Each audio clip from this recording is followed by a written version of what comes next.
So what's going on with AMD stock? Here's what's going on with AMD stock, okay? So obviously the stock has had a pretty epic move down from where it was back in March. March, this stock was $210. Here today, it's been flirting around $125, $126 a share, right? Which is a substantial 8 or 9 month move down, right? Now, what's going on here? So, why does this stock keep going down? Is it going to keep going down? Let me answer that for you. The reason this stock is going down right now has absolutely, let me be crystal clear about this, this is absolutely nothing to do with the fundamentals of the company. We don't even have any fundamental news to base anything off of right now in regards to AMD. Their earnings came out, their earnings have now been out for a month and a half, right? They were very good earnings. They upped guidance. Like everything's phenomenal as far as that goes, right? Conference call was very good. There's nothing bad to say there, right? Nvidia numbers were very good, so it's not like Nvidia numbers were some bad numbers that like sent a horrible sentiment through semiconductors or something like that. Nvidia's numbers were very good. Their conference call was very good, right? We don't have anything fundamental to go off of. It's not like all of a sudden Meta and Microsoft and all these massive companies are all of a sudden like, we're done buying semiconductors. No, that's not happening at all. It's not like AMD released a new chip and, it's a flop, or there's nothing like that's going on in the market. None of this is fundamental based. What it is it's stock based. What's going on right now? Well, the same type of people that buy AMD stock are the same type of people that would buy Nvidia stock, which is the same type of people that would buy Meta stock and Microsoft. And a lot of other stocks have done very well this year, made a lot of money, right? And so what happens is, Tesla, another perfect example, same person that would buy an AMD would probably buy a Tesla or a Palantir, right? If you made a lot of money, you made a lot of profits on, those Teslas, Palantirs and whatnot. Keep in mind, every single day the market opens, there has to be a seller for each buyer, right? Like Tesla today, right? Stock's up. How much is Tesla up here today? Tesla's up 3.5%, right? Tesla's up because there's more buying pressure than selling pressure. But for every one share that's bought of Tesla, there's one selling share of Tesla, right? It's not like there's just magically like an indifference there. There has to be a seller for every buyer. So that means there's people likely taking big profits on Tesla today, right? And Palantir, and that happens day after day after day, right? Nvidia, all these different stocks. And so if you have these massive profits, you want to offset that against some losses. And so you look out there and you're like, okay, where are my losses at? Oh, AMD. You know why? Everybody that's bought AMD in the past years lost money. This is a 1-year chart for AMD. If you have bought AMD at any point, even in the last few days, right? Like I bought some shares at 128 here recently, at 130, at 132. I'm down on those. Everybody that's bought AMD stock in the past year is down on their shares as of right now. Everybody, okay? So that means you're going to look at your portfolio and you're going to find there's one stock that you have to offset your gains against, right? So let's say you made $6 million on Tesla this year. Let's say you've taken $6 million of profits. You're some sort of small fund or something, right? Which, yeah, $6 million is a small fund. So, okay, you take your $6 million in profits off Tesla, right? Now you're like, crap, I got a lot of taxes I need to pay, and some of those might be short-term taxes, right? But you're like, oh, I bought AMD earlier this year at 185. And it's 125 today. I could offset a lot of that $6 million gain, so you don't have to pay as many taxes. Then you can say, I'll buy AMD back at the beginning of 2025 at some point in time. Maybe it's January, maybe it's February, somewhere after the wash sale ends, right? Boom. That's what's going on with AMD. Nothing to do with fundamentals, nothing to do with anything other than simply this is an easy tax loss harvest stock. And it's the same exact stock. That's the important thing to understand. You gotta understand who would buy a stock like AMD. This is so important everybody understands this and gets this through your mind. Because it's not just like random stocks that are just tax loss harvesting. No, this is a very specific stock. It's the same exact stock that a Palantir shareholder would buy, a Tesla shareholder. Guess who's buying AMD right now? The guy in front of you. Guess what the stocks are I own? Oh, Tesla's a major position for me. Oh, Palantir's a major position for me. Oh, Meta's my biggest position in the public account, over $1 million position.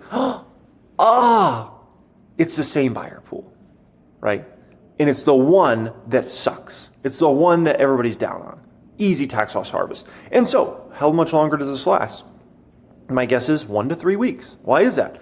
Well, we don't have much left in this year, right? We have, what, three weeks left in the trading year? And we have holidays in between there. Christmas Eve, Christmas Day. We have New Year's Eve, New Year's Day, which some of those are partial days. Boom. And then tax loss harvesting is over in regards to AMD. And then starting in January, guess what happens? We start to get back to the fundamentals of AMD. People are going to start paying attention in 25 to those earnings.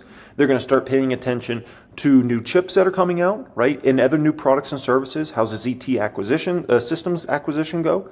And then we get back to full fundamental worry in regards to AMD. For right now, it's irrelevant. People will sell AMD right now, regardless of the fundamentals, regardless of what chips they have going on. Doesn't matter. Doesn't matter.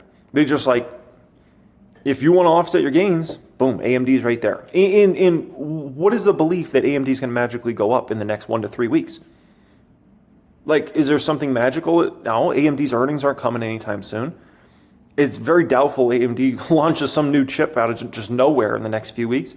None of that's playing out, right?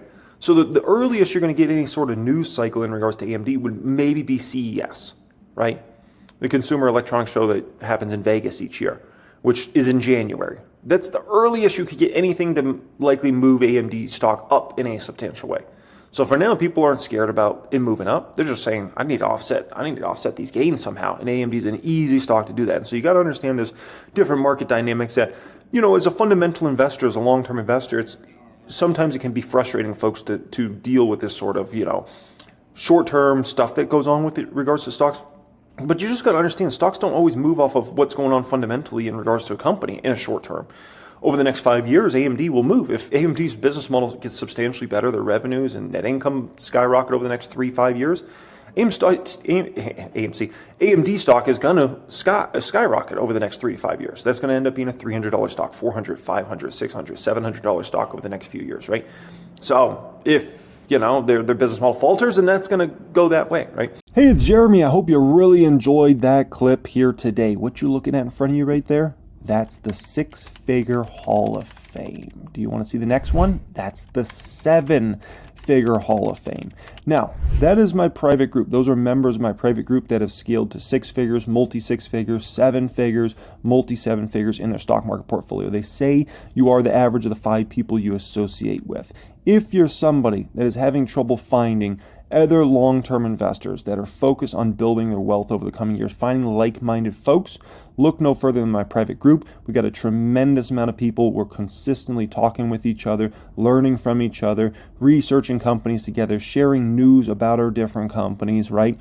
We do all that inside my private group. If you would like to apply to join us in there, go down in the description area. There'll be an application down there. You can click on that and you can apply to join us in there and take your game up to a much higher level and associate with the type of folks that you actually want to associate with.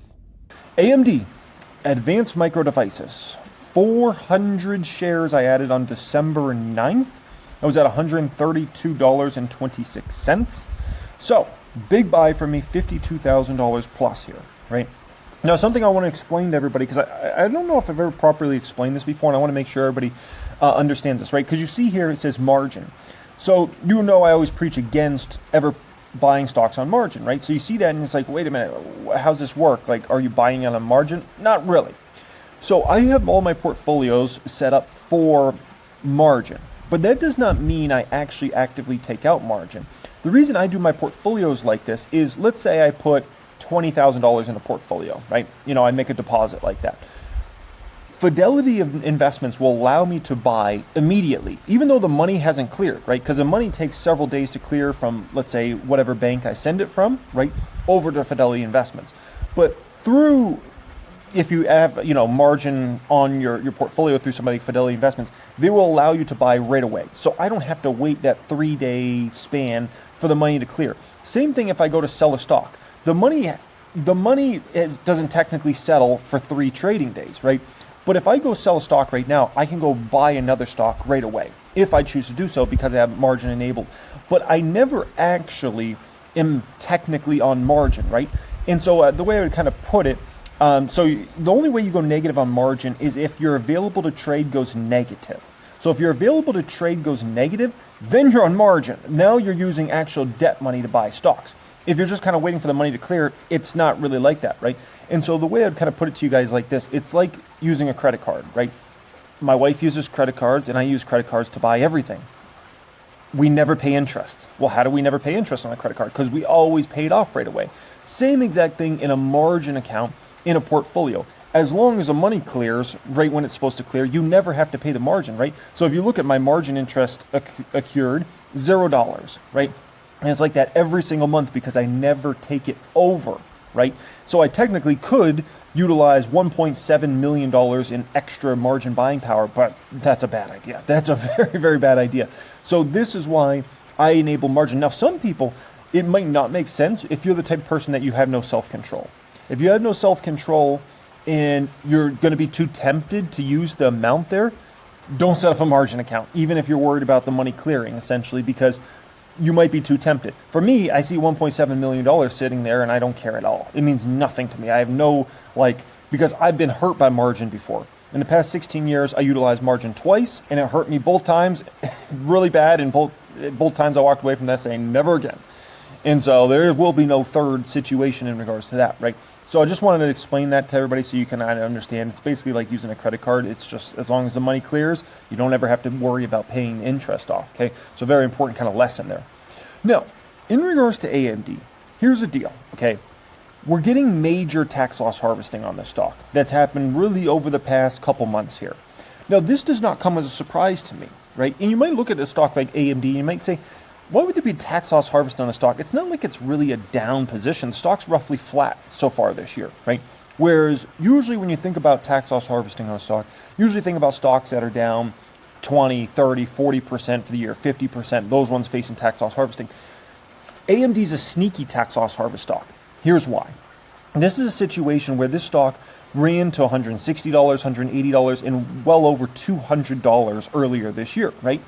And so during those time periods, if you were buying the stock, which clearly there was immense buying pressure on the stock at those times, you're down big on the position. So the same type of people that are usually going to buy AMD might also buy a Meta or Tesla or stocks like that. So let's say you got to write off some of your profits you've taken on Tesla or Meta or Palantir or whatever those sorts of stocks are, right? Well, people will look at a stock like AMD and they're like, I've lost money on this stock, so I'm going to go ahead and tax loss harvest. So that doesn't surprise me at all that a stock like AMD has faced a tax loss harvest in this situation. It's people just looking to kind of offset, gains they've had this year, right? Which, as a new buyer to this stock, I'm like, I'll gladly take your shares off you guys. It's a win-win for everybody, right? They get to write off losses on AMD against gains they have in other stocks, right? And here I am. I'm getting to get these shares at very attractive valuation, so everybody wins in the end. It's a very happy situation, right? It's not a zero-sum game. No, it's interesting. I don't know if you guys know I have a reaction channel called Jeremy Lefebvre Makes Money, and I react to a ton of different articles or videos on that channel, right? It's a very different kind of format than this particular channel I have where it's just me talking about, whatever I'm talking about, right? So it's interesting. I reacted to a video. I don't remember which one it was, if it was this video or this video or this video, but in the past few days I reacted to one specific clip where this woman was talking about semis are not the play for 2025. Software is a play for 2025. Now, if you look at how semiconductor stocks have really reacted for the last 6 months, look at Nvidia, look at AMD the last 6 months. They've gone a whole lot of nowhere the last 6 months. So ultimately, she's correct in people positioning there, but she's might not be correct in the frame of thought of thinking about semis will not be the play. Because at the end of the day, there's one thing I do know. And it's that every time Wall Street comes back to Nvidia, Wall Street comes back to AMD, they want to own those stocks. They can avoid them for a certain amount of time, but at the end of the day, they're coming back. And they will buy these stocks up again, right? And so I wouldn't necessarily bank that software is a play. Software has actually been a great play this year. If you look at many of the software stocks, look at Salesforce, look at Palantir, right? You can look at a whole host of software-related companies. Like those stocks have really thrived this year. And so people are a little late to the game in regards to playing that if they're trying to catch up to the software play now. You're just late. That's the bottom line there. You're just late, right? And semis will come back. Now, in terms of my cases in regards to AMD, I showed this recently on a video, but I want to show it to you guys again that maybe haven't seen it, or those of you guys that have seen it, you can kind of get this reiterated. So first I'm looking at my ultra bearish case. This is like my worst case scenario I could foresee for AMD for the next few years. So 2025 is basically like a guarantee that they have revenue go 25% plus up in 25 with net income of like 200%. It's almost a guarantee, right? So the only debate around AMD really is 2026 through 2028. So in this scenario, I have AMD not growing revenue at all during those years, or net income for 3 straight years. which would be the absolute worst case scenario. Like, I couldn't even imagine a scenario. I tried to imagine a scenario, I guess, but it's just so ridiculous to imagine AMD with all the growth in all these different chip areas, including data center, right, and AI chips, and it's, I would call this like a 2%, 1% probability that they had 0% revenue growth for 3 years. But if that happened, you would have to slap a 10 or a 15 PE on the stock because they had no growth rate, which means the stock would be somewhere around $54 to $81 in 2028, right? Which right now it's $130 stock, so that would be 130 roughly, right? So that would be very disappointing scenario. But this is so ridiculous and unrealistic, it's not even funny. But that's my ultra bear case for AMD. What about my bear case? This is a more realistic downside scenario for AMD, right? You got the 25%, 200% that are almost guarantees for 25, and then 2026 to 2028, my bear case, I'm only doing 15% revenue growth, which would be a huge disappointment for Lisa Su and the whole team at AMD. If they only average 15% revenue for those 3 years, oh, it would be disappointing, right? Only average 20% net income during those years, huge disappointment if they do that, right? So slap a 20 to 25 PE, which is extremely fair for the stock, gives me a compounding annual growth rate of 9% on the low end, 16% on the high end. That would put the stock in 2028, right, which we're about to go into 2025. That would put the stock in 2028 somewhere between about $187 and about $234 in that bear scenario. This is what I expect to actually happen for AMD. This is my base case. Now keep in mind, even my base case many times can be a little more conservative.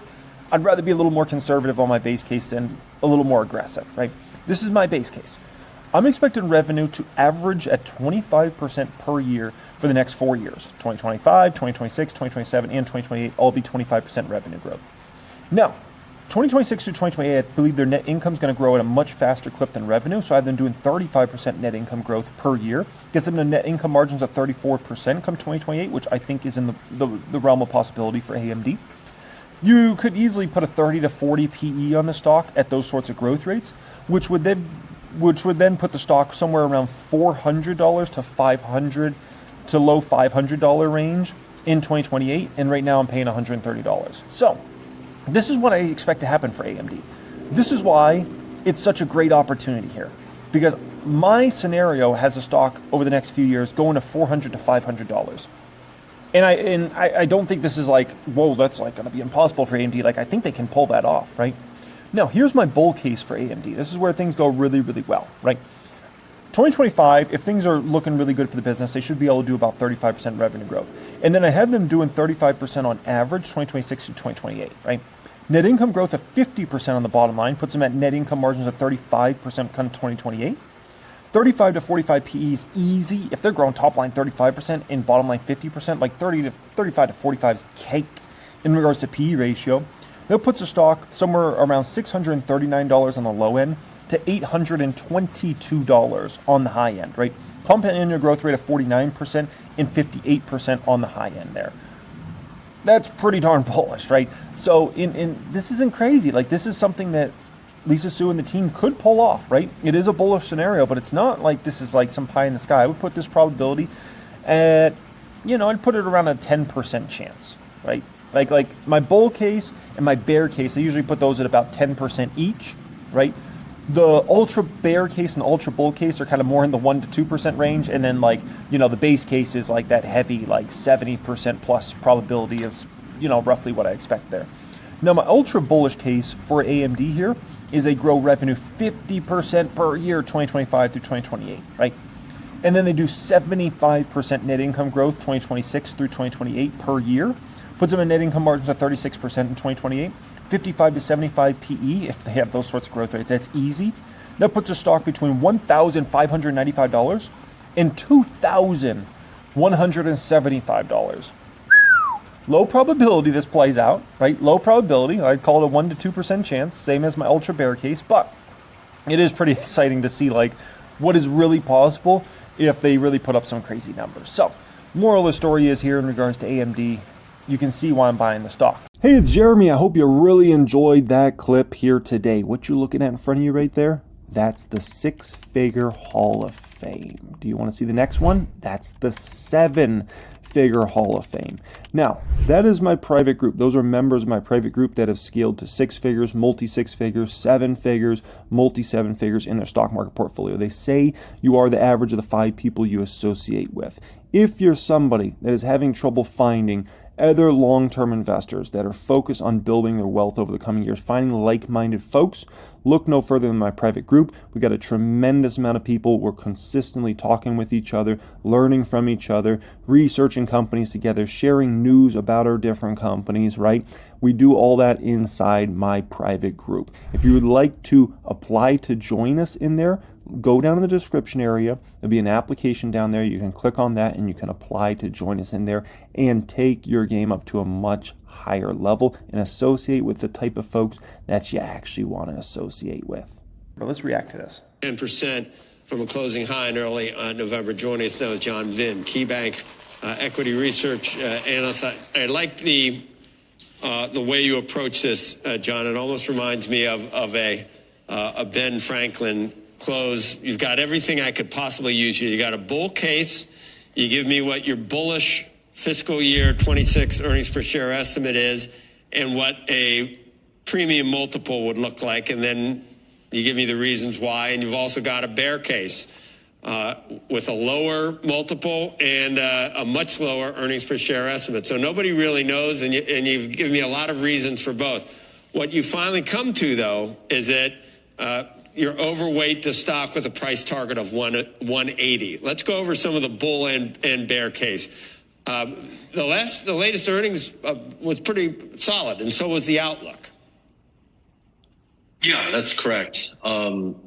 These guys continue to put up numbers that are above expectations. You see continued upward revisions in estimates. They're on the verge of kind of ramping a new generation product called Blackwell, which is going to give, provide them with kind of a step function uplift in terms of kind of the pricing that they're going to get and also just the performance in AI trading for their customers. And you give a lot of good reasons. It's going to continue to outstrip competition for GPUs and AI.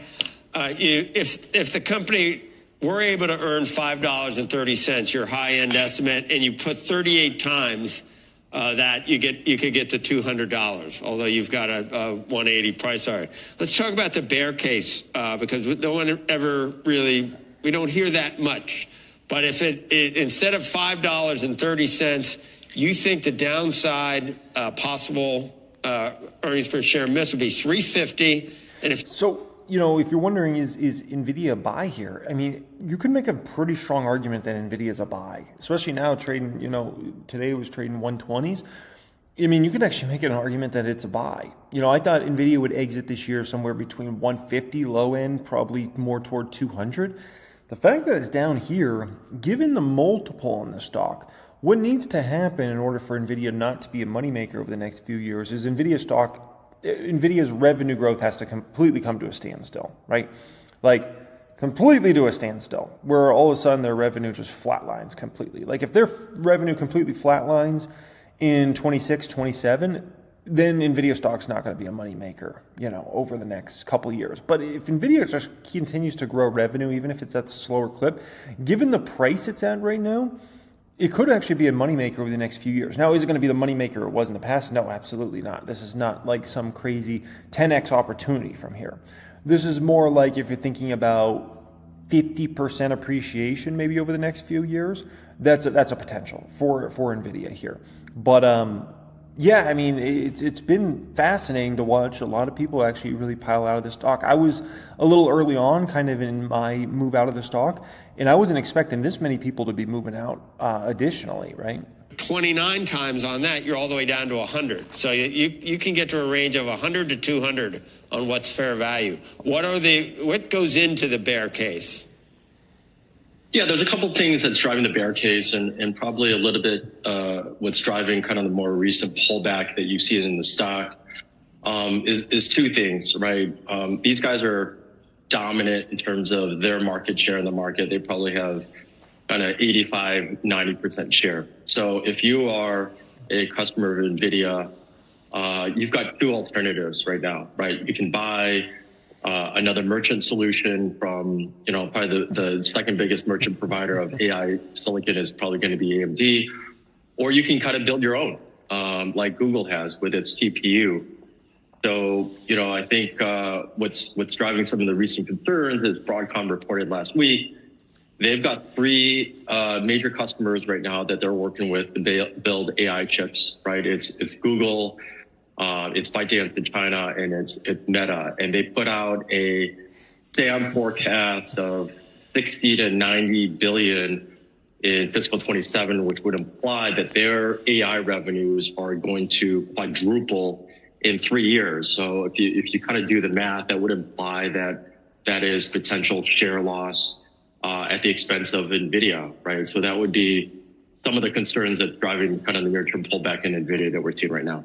So you've got the possibility of eventually not being, I guess, the only game in town. But when you take everything into account, you still think it's a good buy here at under $130. Yeah, the important thing people got to understand about, because this is always talked about, Amazon has their own chips, and Meta has their own chips, and Google has their own chips, and all these companies have their own chips. Like, why are they doing so much business with Nvidia? Why are they getting down and begging Jensen, please give me as many chips as possible? Why do you think they're doing that? Because Nvidia's got the best chips.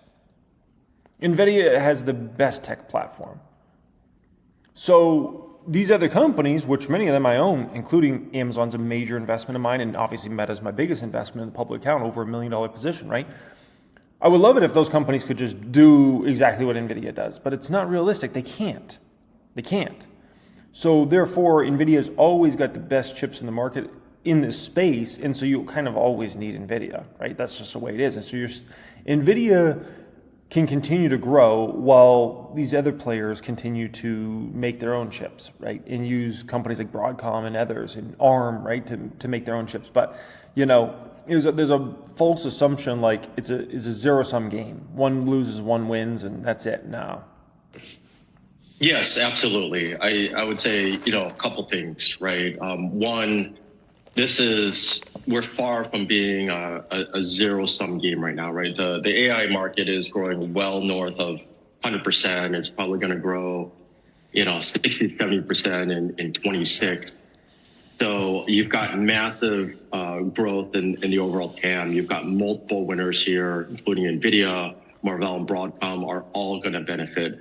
I think AMD is making some good progress there, but with the launch of Blackwell, this is a pretty big step function up in performance. So we think they're going to maintain pretty dominant share in the merchant market. On the custom AI side, right, where Broadcom and a Marvell are going to come in. Obviously they've got big customers who are investing a lot of R&D dollars into building their own AI chips, but there's a little bit of uncertainty there, other than Google right now, and maybe AWS to some extent with Trainium. There's a little bit of uncertainty in terms of whether a hyperscaler or another AI provider can be successful building their own AI chips. So, I'm obviously buying AMD heavily right now. I believe AMD's risk-reward profile for the next 3 years is vastly superior to Nvidia. That's my belief on what I understand about this industry and where the valuations are at, and the sort of ramp AMD should have over the next 3 years versus Nvidia, right? So, and AMD's now going into a growth cycle in terms of revenue acceleration year after year after year for the next many years, where Nvidia is now in a revenue growth deceleration cycle for the next several years, right? But what somebody could do here if they want to kind of hedge their bet on AMD is somebody could actually do something very similar to what I've done with Celsius and Monster here, right? So let's say you believe AMD has a lot more upside for the next, 3-5 years, whatever, than Nvidia. You could make AMD your bigger position, but you could hedge by essentially buying Nvidia as well, right? So you could put like $2 in AMD for every $1 that goes into Nvidia. It's a very similar strategy that I've done recently with 2 stocks. Those stocks are Celsius and Monster, right? I wanted to build out a position in Celsius But then I said, well, you know what? Celsius has a lot of upside potential over the next few years, but it also comes with more risk. So let me mitigate some of that risk by going ahead and buying Monster, the biggest player in the energy drink space. That's a public company, right? So that's what I went ahead and did. And so there could easily be an approach kind of like that, where essentially somebody invests like $2 in AMD for every $1 they do in Nvidia. And then if they really want to hedge even more, they could essentially do $2 in AMD, $1 in Nvidia, $1 in Avago, right? And then you really cover all your bases here. And then Avago has maybe the most exciting earnings per share growth story over this next bit of time, right? The next few years. So that's a way of hedging as well. It just comes with a much bigger valuation, right? 2-year forward P on Avago looks like it's around 36. Broadcom. And they acquired Avago a while back, so that's why they have the ticker symbol AVGO. And then AMD, 22. So that's also a potential. My guess is next year revenue growth, my guess is Broadcom's significantly above where analysts are at here. And I think that's probably something else that's exciting people in regards to Avago here.